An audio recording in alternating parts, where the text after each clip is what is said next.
Malutungo, Manila. Nag-start ako dito since 2013.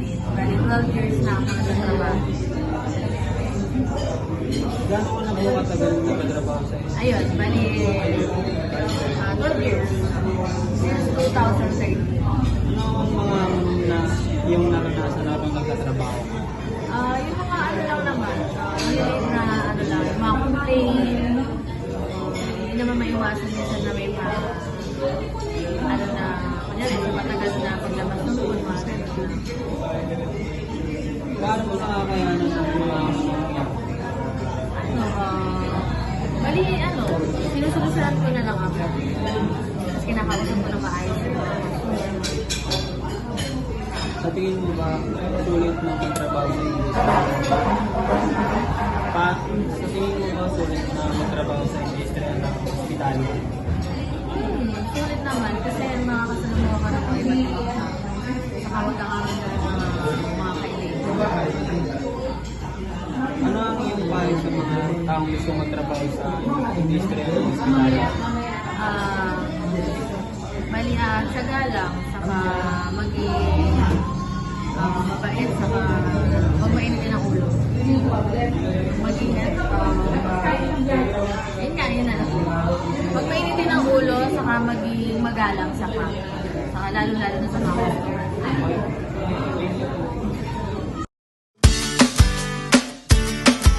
Alex Xavier, gano'n na natagal na nagtatrabaho sa inyong kumpanya? 3 years na. Ano ang mga iyong naranasan habang nagtatrabaho? Ano ang mga iyong naranasan habang nagtatrabaho?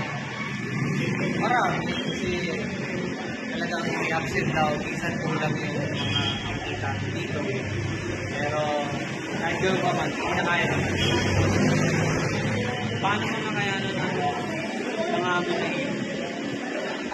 Tsaga lang, tsaga-sipag. Kailangan mo ito sa sarili mo kasi pag wala, nasumunod umabot. Hindi umabot. Sa tingin mo ba sulit na magtrabaho sa industriya ng hospital? Oo naman, kasi dito marami kang matututunan.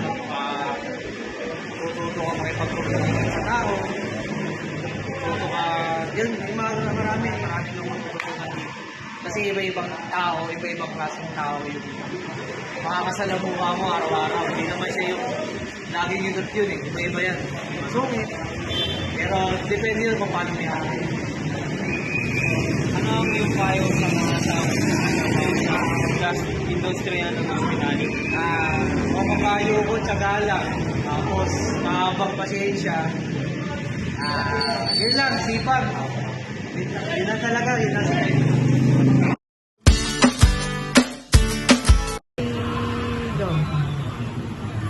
Ako pala si Frank. Isa akong dito sa business na to. Gano'n na patagal na nagtatrabaho sa iyong kumpanya? Mga 3 years. Ano ang mga yung naranasan habang nagtatrabaho ka? Ayun, baka isang accident na nangyayari. Pero may naman ang pagkakain niya. Lady, kasama sa trabaho. Paano mo makayanan ng mga amok na yun? Ang kalalood, talaga, laban lang. Sa tingin mo ba magtrabaho sa industriya ng hospital?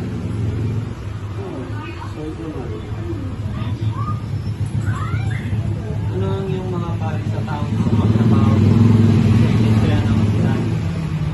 Yun, tsaga lang. Kaya naman ang bagay, nagkakos pag-isaga. Yun, nakasoob lang. Laban lang, tapang ang gasag lang kailangan.